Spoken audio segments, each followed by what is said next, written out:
සුබ දවසක් ඒවා ඔයාලා හැමෝටම. ඔයාලා දන්නවා මේ දවස්වල භාණ්ඩාගාරේ පිරි ඉතිරිලා ගිහිල්ලා කියන කතාව. ඉතින් මේ ආණ්ඩුව එක ඇමතිවරයෙක් කියනවා ලංකාවේ භාණ්ඩාගාරේ පිරි ඉතිරිලා ගිහිල්ලා තියෙන්නේ හොරකම වංචාව දූෂණය නැති නැති නිසා කියලා. මෙහෙම කියන්නේ කවුද?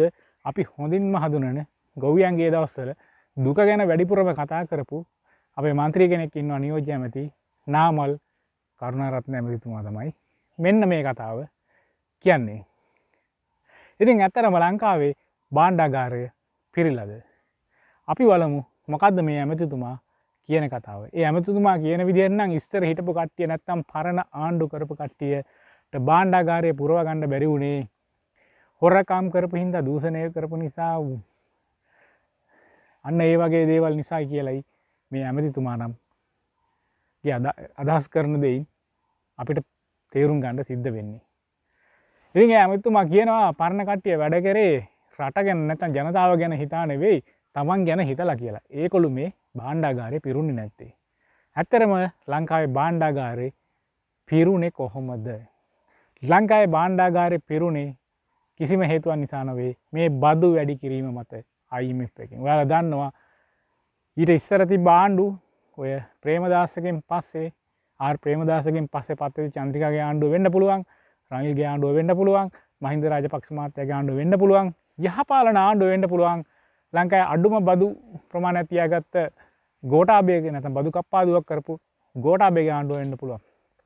ඔය කිසිම ආණ්ඩුවක් අද ඔය කතා කරන බදු ලෙවල් එකට බදු ගැහිල්ලක් කරලා නැහැ. ඉතින් ඒ හින්දායි මෙයාලගේ භාණ්ඩාගාරේ පිරෙන්නෙත් අර කට්ටියගේ භාණ්ඩාගාරේ හිස්සුනෙත්. ඉතින් අපි දන්නවා ගෝඨාභයගේ යුගයේ බදු 8% ගානකට අඩු කරනවා.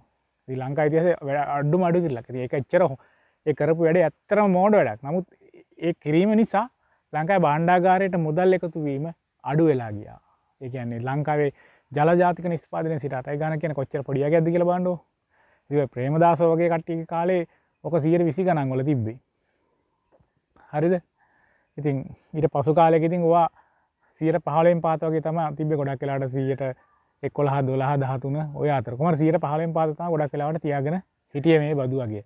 නමුත් මේ වර්තමාන මේ IMF එකට යාමත් එක්ක මේ ආර්ථික පරිවර්තන පනත් ඉදිරිපත් වීමත් එක්ක ලංකාවේ බදු වගය ඔක 117කට ගෙනියන්න ඕන කියනවා, 120කට ගෙනියන්න කියනවා. නමුත් දැන් මේ වෙනකොට 15.4ක 15.6ක 16ක විතර බදු ආදායමක් රජය ලබනවා. ඉතින් මේ ආණ්ඩුව ආවට පස්සේ මේ බදු වැඩි වෙලා භාණ්ඩාගාරේ පිරිදලගේ ඇත්තටම මේ හොරකම දූෂණය වංචාව නහත්තිය නැති හින්දාද මේ ඇමතිතුමා කියන විදිහට. මෙහෙමයි ඇමතිතුමෝ ආර්ථිකය ගැන අපි ඇත්ත කතා කරමු. ලංකාවේ ඔය භාණ්ඩාගාරේ පිරුණේ දූෂණය නහත්තිය වංචාව අඩු හින්දා නෙවෙයි. මොකද ඔයාලට රෙහිව තියෙන චෝදනා දන්නවනේ අපි නේද? ටෙන්ඩර් චෝදනා තියෙනවා ඔයාලට. කැන්ටනර් පන්නපු චෝදනා තියෙනවා එහෙම නේද? ඊට පස්සේ ඔය අල්ල ලූණු එකේ ඉඳලා අරක මේක ගැනම තියෙනවනේ ඔයාලට චෝදනා නේද? තෙල් ගැන තියෙනව නේද? ගල් අඟුරු ගැන තියෙනවා, තාර ගැන තියෙනව නේද? ඒ වගේ නොයෙක් විවිධාකාර චෝදනා තියෙනවනේ ඔයාලට. ඒවා ඔප්පු කරගන්න එක, නොකරගන්න එක ඒක අදාළ වෙන්නේ අදාළ ඒ නීති කෘත්‍යයන් කරන ආයතන වලට. එහෙම නැත්නම් අපි කියමු අධිකරණයට. ඒක අපිට අදාළ දෙයක් නෙවෙයි. චෝදනා තියෙනවා, චෝදනා ඔප්පු කරගන්න ඕන නැති. මෙම ඔයාලත් ඉතින් හරි දක්ෂයිනේ පරණ කට්ටියට චෝදනා කරන්න ඉස්සර ඉඳලාම කිය හොරා මුන්න හත්තිය දූෂණය වංචාව මේක මොකද හැන්දෙන් බෙදා ගන්නවා තමන්ගේ වටේ ඉන්න කට්ටියට පවුලේ ඉන්න කට්ටියට ඔහොමනේ කතා කරේ. හැබැයි ඔයාලා කවදාවත් ඒක එහෙම කරා කියලා ඔප්පු කරේ නෑනේ. අනික ඒ රජවල් තිබ්බ කාලේ මීට වැඩිය අඩු බදු වගයක් තියාගෙන හිටියේ නේද? ඒ අඩු බදු අගයක් තියෙන වෙලාවෙදිත් මේ රට අද ඔයාලා අරන් යන ආර්ථික වර්ධනය වගේ දෙගුණයකට කිට්ටු ආර්ථික වර්ධනයකින් නේද මේ හැමෝම යටතේ ගියේ මේ රටේ ආර්ථිකය. ඇයි ඔයාලගේ මේ දූෂණය නහත්තිය වංචාව නැත්නම් ඇයි ඔයාලගේ මේ ආර්ථික වර්ධනය එන්නේ නැත්තේ? 4%කට වගේ ආර්ථික වර්ධනයක් ගන්න බැරි තත්ත්වයකට රට ගිහිල්ලා තියෙන්නේ. ඇයි ඒ? ඔයාලා මොකද ලෝක බැංකුව කියනවනේ ලබන අවුරුද්දේ 3.3 ගණන් වලට අඩු වෙයි කියලා. 3.2 කියනවා, 3.5 කියනවා, පුරවකතනය කරපු ප්‍රමාණයට වැඩිය දැන් අඩුවෙන් කියනවා 3.2. නේද? ඔයාලා කතා කරන ඔය 107 ආර්ථික වර්ධනය වගේ 2026 ජීවිතේට ලබා ගන්න බෑනේ. ඔක හීනයක්නේ. අපි ඇත්ත ආර්ථික දත්තත් එක කතා කරමුකෝ නේද? ඒ හොරකම දූෂණය වංචාව නැති නැති වෙලාද නෑ ඒ හන්ද දෙහෙම උනේ එන ඉතින් ඉන්දියාව වගේ රටවල හොරකම දූෂණය වංචාව නැද්ද බංගලාදේශ වගේ රටවල හොරකම දූෂණය වංචාව නැද්ද හැබැයි ඒ රටවල වල ආර්ථික වර්ධනය වැඩියෙන් තියාගෙන ඉන්නේ නේද යුරෝපියන් රටවල වල ආර්ථික වර්ධනය කීයද 100ට 1 වටේ නේද කරගෙන හොය පල්ලෙන් නේ තියෙන්නේ ඇමරිකාවේ ආර්ථික වර්ධනය කොච්චර අඩු වෙලා තියෙනවද ඒ දූෂණය නැති රටවල් නේද මෙහෙමයි දූෂණය වංචාව කියන කතාව හැම දෙයකටම ගාව ගන්න එපා මිනිස්සුෙකුට වැරද්දක් තියෙනවා ගිහිල්ලා දඩුවම් කරන්න එච්චරයි ප්‍රශ්නේ තියෙන්නේ ඒක අපිට කිසි ගැටලුවක් නැහැ හැම දෙයකටම එකම දේ මන්ත්‍රේ මතේ වතුරන්න එපා ඔයාලා අල්ලපු හොරකුත් නැහැනේ අන්තිමට නිකන් වචන ටිකක් විතරනේ කිය කිය හිටි ඉන්නවනම් හොය කල්ලා දාන්න ඇතුළට ප්‍රශ්නයක් නැහැ ඒක දූෂණය වංචාව තියෙනවනේ ඒක නතර කරන එක ප්‍රශ්නයක් නැහැ එහෙම කරපු කට්ටිය ඉන්නවනේ ඒකට තල්ලා දාන්න ගැටලුවක් නැහැ ඈ අදාළ නීති ආයතන තියෙනවනේ ආයෙ අපිට අදාළ වැඩ නෙවෙයි ඒක මේ අධිකරණයට අදාළ වැඩ ඉතින් ඇත්තරම් භාණ්ඩාගාරය පිරුණේ මේ බදු වැඩි කිරීමත් එක්ක. ඔයාලා දන්නවා බදු වැඩි කිරීමකට වැඩිය මේ බදු ගොඩක් එන්නේ මේ ආනයන හරහා. ඉතින් අර රජයකට හරි පහසුයි ආනයන හරහා බදු වැඩි කරගන්න. මොකද ඔය බදු අදම ගොඩක් වැඩි වෙන්න හේතුවක් තමයි මේ වාහන ගෙන්වීම. දැන් සාමාන්‍යයෙන් කියන්නේ බිලියන 1.2ක පමණ හෝ 2ක 3කට ආසන්න ප්‍රමාණයක මේ අවුරුද්ද විතර මේ වෙනකොට වාහන ගෙන්නලා තියෙනවා කියන කතාවක් තමයි කියන්නේ. එතකොට හිතන්නකෝ 100ට 150 200 ඒ වගේ බදු ගහපු වාහන වලට 250 විතර බදු ගහපු එක වාහන වලට එක ගණන් ගහලා තියෙන්නේ. එතකොට ඒ ප්‍රමාණයට සාපේක්ෂව බදු ආදායම කොච්චරක් ලැබෙනවද කියලා හිතන්නකෝ. ඉතින් ඔය විදිහටනේ බිලියන ගණනක ඔයාලා බදු ආදායම වැඩි කරගත්තේ. ඊට අමතරව ඔයාලා වියදම් කරන එකත් අඩු කරානේ. ප්‍රාග්ධන වියදම් සිද්ධ වෙලා නැහැ. ආයෙ ප්‍රෝග්‍රස් එකක් නැහැ. නේද ඊට අමතරව ඔයාලට සල්ලි ඉතුරු වෙන්න හේතුවක් තමයි මේ බදු ආදායම වැඩි වීමත් එක 115 ඉක්මවලා බදු ආදායම ලැබීම එක 16%කට දක්වා යයි කියලා කියන මේ අවුරුදු අවසානයේ ඉතින් ඊළඟ කතන්දරේ තමයි මේ ණය ගෙවන්න නෑනේ දැන් ඔයාලට මේ අවුරුද්දේ ඔයාලට ණය ගෙවන්න තිබ්බේ කීයද බිලියන 2යි ගණක් වෙන ඊළඟ අවුරුද්දේ තියෙන එක බිලියන 2.5ක් විතර වගේනේ 2027 තියෙන කීයද බිලියන 2.6ක් වගේනේ 2028 කීයද තියෙන්නේ බිලියන 3යි දශම ගානක් නේ තියෙන්නේ. 29 තියෙන බිලියන 3යි දශම ගානක්. එතකොට ඔයාලට ගෙවන්න තියෙන්නේ අර ණයපතිව ගත කරණයත් එක්ක සුළු ණය ප්‍රමාණයක් නේ. ඔයාලට ඒකේ chance එකක් තියෙනවා ඔයාලට. හැබැයි දැන් ඔයාලා ණය ගෙවනකොට රුපියල අප්‍රමාණ වෙනවනේ. ඒ කියන්නේ ඔයාලට පොඩි ප්‍රශ්නයක් තියෙනවානේ. මෙහෙමයි. ලෝකේ අර පාකිස්තාන් කියලා තීරයක්කුත් තියෙනවා. මෙහෙම බදු වැඩි වුණා කියලා රජයට ආදායම පිරලා ඉතිරලා ගියා කියලාට ඔයෙන් වැඩ කරන්න. ඔයාලා බදු මන් දන්නේ ඔයාලා 2026 ආයෙ එන්නේ මොකද්ද කතාවක් කියලා ඔයාලා මේ 2025 අවුරුද්ද තුලම ඔයාලා මේ ටෙන්ඩර් අනුමත කරගත්තේ දවස් 12ක් ඇතුළත අර වාහන 1775ක් ගේන්න එව්වා මාර පට්පට් ගාලා වෙනවනේ. ඉතින් ඒ වගේ අනිත්වක් කරගන්නකෝ. ඔයාලා ඉතින් අර අල ලූණු වල ඉඳලා හැමදේම ආනයනය කරනකොට ඒකට බද්දක් ගහලා රජයට ආදායම් ගන්නවා. ඔව් ධනවාදීන් ඒක කරනවා. අර ඇමරිකාව වගේ රටවල් ලස්සනට කරන්නේ ඔය සීන් එක. එහෙම බදු ගන්න ලේසි. ඕන කෙනෙකුට වැඩක් නොකර රජයට බදු ගන්න තියෙන ලේසිම ක්‍රමය මොකක්ද ආනයන මත බදු පැවැනීම. එහෙම නැත්නම් එහෙම නැති ක්‍රමයක් කියන්නකෝ. දැන් දේශීය කර්මාන්ත නගා සිටවල හරි දේශීය සේවා සෙක්ටර් එක නඩා මොකද සේවා සෙක්ටර් එක නගා සිටවල හරි මේ ඕක කරන්න ගියොත් රජයට වියදම් යනවනේ. ඇයි?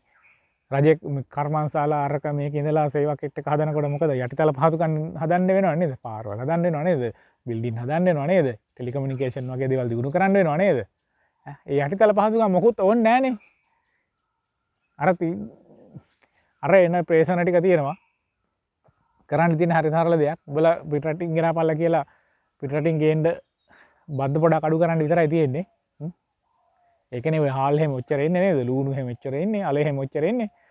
ඊට පස්සේ ඒ එන එකට සිංගාල බද්ද ගහන්න විතරයි තියෙන්නේ. ඊට පස්සේ මොනවාද? ඔයාලගේ බදු ආදායම වැඩි ප්‍රමාණයක් තියෙන කස්ටම් ඩියුටි වලින් ආපුවානේ. මොනවාද? එනකොට මේ වරයෙන් බඩු එළියට ගන්නකොටම බද්ද ගහලා ගන්නයි තියෙන්නේ. හරි ලස්සනයි කතන්දරේ. ඉතින් පරණ ආණ්ඩුව ඕවා ලොකුවට කරේ නැහැ. ඒක ධනවාදී ආණ්ඩුත් තිබ්බා සමාජ මොකද මේ වමට බර චුට්ටක් වමට බර හැබැයි ධනවාදී ආණ්ඩුත් තිබ්බා. ඒ ආණ්ඩුව ඕවා ඔච්චර ලොකුවට කරන්න ගියේ නැහැ. ඒ කියන්නේ ජනතාව මත අර ලොකු බදු බරක් පටවන්න ගියේ නැහැ. හරිද? ඔයාලට ඉතින් හරි ලස්සනට බදු එකතු කරන්න පුළුවන්. ඔයාලා බදු එකතු කිරීම අතින් සුපිරි චරිත. අය බොරු කියන්නෝනේ. ඒ අතින් ඔයාලට වෙනම පදක්කම් දෙන්න ඕන. නැත්නම් ක්‍රෙඩිට් දෙන්න ඕන. බදු එකතු කිරීම කියන්නේ ඔයාලගේ සුපිරියටම කරපු ජොබ් එක. හරිද? වෙන කිසිම ආණ්ඩුවකට ඔයාලගේ බදු එකතු කරගන්න බැරි වුණා. මොකද කොන්ද පණ තිබ්බේ නැහැ ඒ ආණ්ඩුව වලට.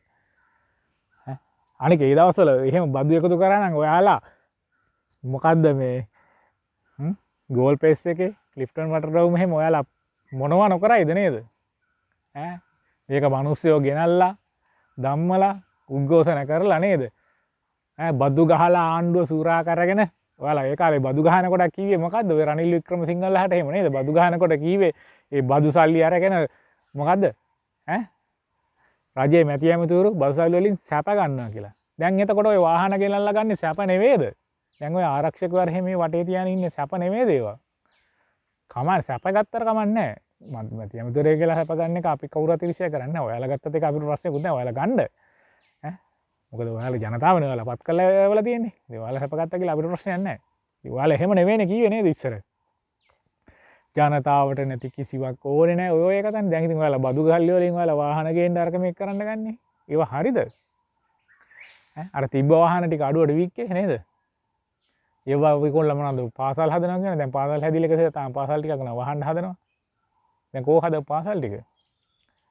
දැන් ඔයාලට ප්‍රාග්ධන වියදම් කියලා දුන්න සල්ලි වලින් ඔයාලා ප්‍රෝග්‍රස් එක කීයද? එක එක්කෙනා එක එක ප්‍රෝග්‍රස් කතා කියන්නේ කොහමද 150ක ප්‍රෝග්‍රස් එකක් ගිහලා නේ සමහර කියන 130 ගණන් කියන සමහර කියන 120ක් විතර කියලා. ඈ ඒ එක ගැනවත් හරියට දත්තයක් නැහැ නේ මේකේ. ප්‍රාග්ධන වියදම් රජයේ වියදම් කරන්නේ ප්‍රාග්ධන වියදම් කරන්නේ මොනවද? සෞඛ්‍යයට වෙන්න පුළුවන්. අධ්‍යාපනයට වෙන්න පුළුවන් යටිතල පහසුකම් වැඩි දියුණු කරන්න වෙන්න පුළුවන් මේ දේවල්නේ ප්‍රාග්ධන වියදම් කරන්නේ නැතු ණය ගෙවන්න නෙමෙයි ප්‍රාග්ධන වියදම් කරන්නේ ඔයාලා ඒකවත් හරියට කරේ නැහැ මේ අවුරුද්දේ ඔයාලා ලබන අවුරුද්දෙත් ඔක් කරන්නේ නැහැ කීරවත් ඉතින් ඒ සල්ලි ටික ආපහු භාණ්ඩාගාරයට ආවනේ ඈ එතකොට භාණ්ඩාගාරේ නිකන් අමතර සල්ලි ටිකක් තියෙනවනේ යටිතල පහසු දැන් මොකද්ද ආසියානු සංවර්ධන බැංකුව ලෝක බැංකුව වගේ නම මේ යටිතල පහසුකම් වැඩි දියුණු කරන්න මේ රටේ ආර්ථික වර්ධනයක යටිතල පාරවල් වගේ ඒවා වේගෙන් යන්න හදන්න ඕනේ. ඒකයි හයිවේ ගන්න කියලා කියන්නේ. අඩු කාලයක් ඇතුළත වැඩි වේගෙන් භාණ්ඩ ප්‍රවාහනය කිරීම. කොස්ට් එක අඩු කිරීම. කොස්ට් එකයි අඩු කරන්න එකෙන්. හරිය හයිවේ එකේ බල්ල එහා පැත්තේ ඉඳලා මෙහා පැත්තට යන්න බෑ. ඊය වගේ. හැබැයි දැන් ඔයාලා අර මොකද මුහුදේ ගහනවා කියන්නේ මම හිතන්නේ මේ මුහුදේ ගහනවා කියන පාර ඇවිල්ලා ඔය ඉන්දියාවත් එක්ක කනෙක්ට් කරනවා කියලානේ. ඔය වටෙන් කියන්නේ ඕකනේ. මාළුවා මේ පැත්තේ ඉන්න මාළුවා එහා පැත්තට කොහොමද යන්නේ කියලා ඔයාලා හිටියනම් කියයි නේද? අර හයිවේ එක හරහා බල්ලා එහා මෙහාට යන්න බෑ වගේ. ඔයාලා එහෙමනේ ඒව දිහා අර කතා කරේ ඒ වගේ පහත් නිකන් අර කිසිම ඉකොනොමිකල් වැලියු එකක් නැති වචන වලින් ඔයාලා කතා කරේ. ටිකක් තුට්ටු දෙකේ ඈ සාමාන්‍යයෙන් ඒක දේශපාලනඥයෙකුට ගැළපෙන්නේ නැති පහත් අදහස් ඒවා ඇත්තටම. ඊට වැඩිය වචනයක් නෑ ඔකට කියන්න.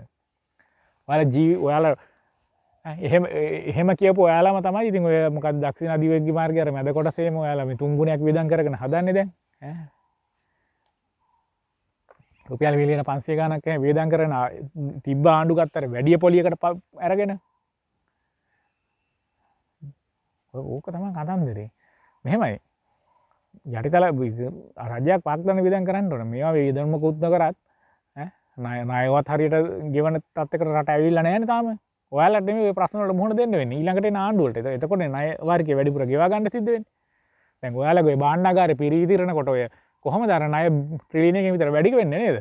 ඈ ඩොලර් බිලියන 3යි ගානකින් නැත්නම් රුපියල් බිලියන 1000 ගානකින් ණය පරතරය වැඩි වෙන්නේ. ඉතින් ගෙවන්නකො ඒ තියෙන සල්ලි වලින් දේශීය ණයවත්. ඈ හැබැයි ඉතින් මෙහෙම කතන්දරයක් තියෙනවා. ඔයාලා අර දේශීය වෙළඳ පොලෙන් මේ ඩොලර් ගන්නකොට ඒ ඩොලර් ගන්න සල්ලි එළියට යනකොට ඒ සල්ලි ටික ආයේ මහ බැංකුවට ගන්න ඈ භාණ්ඩාගාර බිල්පත් වගේ ඒවා සමහර විට බැඳුම් කර වගේ දේවල් එහෙම ඉසු කරන්න වෙනකොට ඊට පස්සේ ඒකට අමතර පොලියක් ගෙවන්න වෙනකොට එහෙම ඒවත් මරු තමයි තින්නේ. මේ මන් දන්නවා ඔයාලා හරි ලස්සනයි කතන්දර කියන්නේ. ඒ ඔය කතන්දර වලට දැන් මිනිස්සු රැවටෙන්නේ නැහැ ඉතින්. දැන් මේ වෙනකොට මිනිස්සුන්ට ෆීල් වෙන්නේ නැහැ මොකද්ද මේ අර භාණ්ඩාගාරේ පිරිල්ලා ඉතිලා තියෙනවා කියලා. එහෙමයි භාණ්ඩාගාරයට මුදල් ලැබෙන එක හොඳයි. ඒක අපිත් දන්නවා. හරිද? හැබැයි ඒ වගේම තමයි භාණ්ඩාගාරය ලැබෙනකොට වැඩිපුරත් වියදම් කරනවා. මොකද ඔයාලගේ වියදම් කිරීමත් අර ජල දාතික නිෂ්පාදනයේ 20.5කට විතර වගේ තියෙනව නේද? ඒ කියන්නේ ඈ බිලියන 8000ක් විතර වියදම් කරනවනේ ඔයාලා. බිලියන 5000 ගාණක් 5300 ගාණක් මේ බිලියන නේ. ඔව් බිලියන 5300 ගාණක් රුපියල් රාජ්‍ය ආදායම වෙනකොට රුපියල් බිලියන 8000 ගාණක ඔයාලා වියදම් කරනවානේ. එතන අවයව පරතරය විදිහටම බිලියන ට්‍රිලියන 3ක් විතර තියෙනවානේ. ට්‍රිලියන 3ක් විතර කියන්නේ සාමාන්‍යයෙන් බිලියන 10ක විතර අවයව පරතරයක් තියෙනවා නේද? ඩොලර් බිලියන 10ක විතර. ඒක අපි අමුතුවෙන් කියන්න ඕනේ නෑනේ. මන්දයි ඉතින් කතා හරි ලස්සනයි. අහන් ඉන්නත් හරි ලස්සනයි ඉතින්. අපි බලමු ඉතින් ඉස්සරහට මොකද වෙන්නේ කියලා නේද? ඉතින් ඇමතුමෝ මෙහෙමයි. භාණ්ඩාගාරය ඉතුරුනා කියලා පරණ කට්ටිය මොකද්ද මේ වංචා දූෂණ අරක මේක කරා කියන කතාව කියන්න එපා. අපි කියන්නේ මිනිස්සෙක් වැරද්දක් කරලා දෙනවා නිකන් දඩුවම් දෙනවා මිසක් ආයේ ඒ කතාව වලින් කියලා හුරු මේ කතාව නිකන් ෂේප් කරගන්න හදන්න එපා. ඒක හරි නෑ. කැතයි, ලැජ්ජයි, හිරිකෙතයි. එච්චරයි කියන්න තියෙන්නේ. අපි ආයෙත් දවසක මේ වීඩියෝ එකකින් හමු වෙමු. එතෙක් මම ඔයාලගෙන් සමුගන්නවා.